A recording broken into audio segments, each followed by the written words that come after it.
student, that's what shocked me about Frankfurter Schule. On the one hand, what is their basic project? Dialectic der Aufklärung, which means, to simplify it, the horrible things that happened in the 20th century, Gulag, Holocaust, and so on, are not simply some regression into pre-modern logic like barbarism returned. No, they were something which was there as an immanent potential of the project of modernity itself. Okay, but then why did they focus in their analysis only almost exclusively on fascism? I mean, it should be done, no doubt here.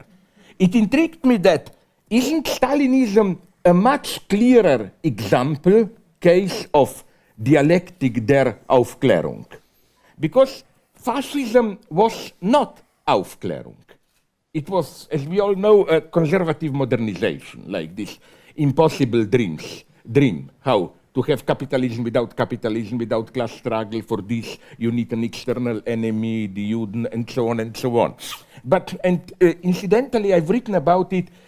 It's so nice in what way you can account for this basic difference, which doesn't make Stalinism any better, between Stalinism and fascism, even at the level of these apparently totally superficial rituals and so on. To give you one example, do you know, I read this in Anne Applebaum's book on Gulag, that even in the harshest times, mid-30s and then till 50, every year on Stalin's birthday, all prisoners in a Gulag camp were gathered and had to sign, each of them, a telegram to Comrade Stalin, wishing him all the best, and so on and so on. Now, of course, I'm not an idiot. I'm not claiming they really meant it. What I'm claiming is this, and here you can see one aspect of the difference.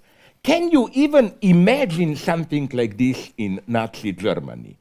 It would have been totally meaningless in the Nazi universe, I don't know, to gather once a year all Auschwitz inmates and make them sign a telegram all wishing all the best to Hitler and so on. Another thing which accounts for this difference, precisely this so-called show trials, monstrous trials. You have something which is specific to Stalinism there, this public confession. You know how it looks, like Bukharin and all of them. You were, let's forget in what way. It wasn't even primarily physical torture. It was more pressure, like if you don't confess, we arrest also your children, whatever. Okay, but the mystery is why the need for this public confession?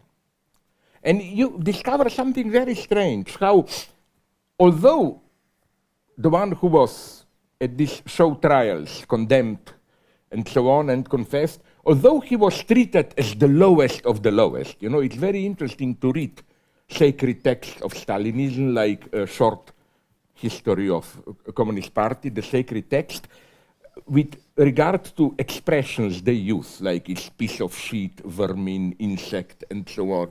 So at the same time, you are the lowest of the lowest, but at the same time, it is as if you still participate in universal human mind, that you can account for yourself. For example, I remember reading in the Czech trial, Slansky, I think it was, no? Rudolf Slansky, how at the beginning the prosecutor asked him, how did you become a traitor? And he says, I come from a bourgeois family. Already when I was a young boy, my parents taught me to hate workers and so on and so on. What's so interesting is that you see, you are shit, scum of scum. But at the same time, you participate in universal reason and can tell the truth about yourself. This is unimaginable in Nazism.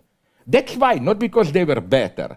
You cannot, it would have been the easiest thing in the world for the Nazis to organize a big trial where, through torture and so on, they would have made some Jewish leaders, whatever, to confess the plot against Germany. It never happened.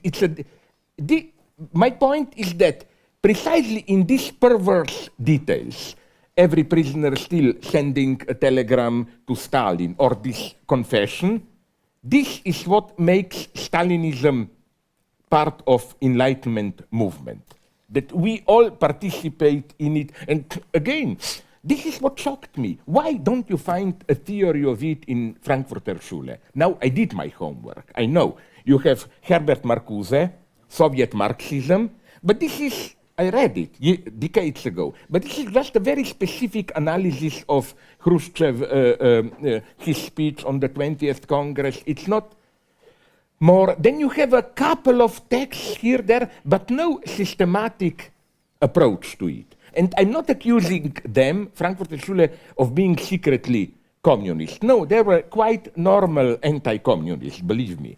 I read in this big biography of Adorno that, for example, in the early 50s, Horkheimer was so anti-communist that he even thought that social democrats shouldn't be allowed to take power. Social democrat in West Germany. So he was much closer to that first generation Theodor Heuss and so on, liberal politicians. No? So you see, here I think, that's why I'm so practically obsessed by Stalinism.